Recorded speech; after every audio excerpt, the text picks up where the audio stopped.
Kokoonpanoissamme olemme tähän asti tottuneet ylhäältä päin olevaan näkymään.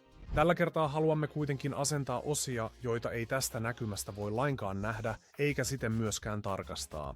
Tietysti voisimme alkaa kääntää tietokonetta kyljelleen tai kallistaa sitä tai jotain sellaista. Tai sitten voimme vaihtaa näkökulmaa. Tästä kulmasta voimme tarkastaa sekä sivulla olevan tuulettimen että CD-aseman kaapeloinnin.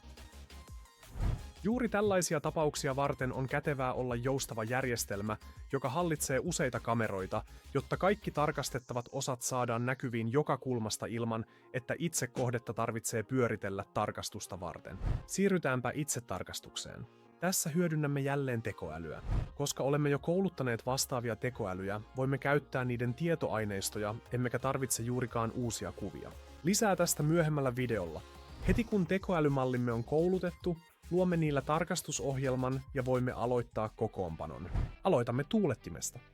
Yhdistetyllä ruuvin vääntimellämme ohjelma tarkistaa ensin, onko ruuvit kiristetty kunnolla, ja seuraavaksi juuri luodulla tekoälymallilla, onko ruuvi oikeassa paikassa. Sitten vielä tuulettimen kytkentä piirilevyyn. Kaikki kunnossa. Seuraavaksi CD-asema. Yläkameralla tarkistetaan ensin, onko asema paikallaan aukossaan. Kun se on varmistettu, ohjelma siirtyy sivukameraan, jolla tarkistamme kaapeloinnin. Sitten vielä yhteys emolevyyn ja kaikki kaapelit ovat paikoillaan. Tämäkin kokoonpanovaihe on valmis.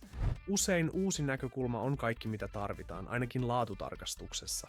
Seuraavalla videolla tutustumme ruuvin vääntimeemme tarkemmin, sillä se voi auttaa silloin kun pelkkä kamera ei riitä. Siihen asti hei!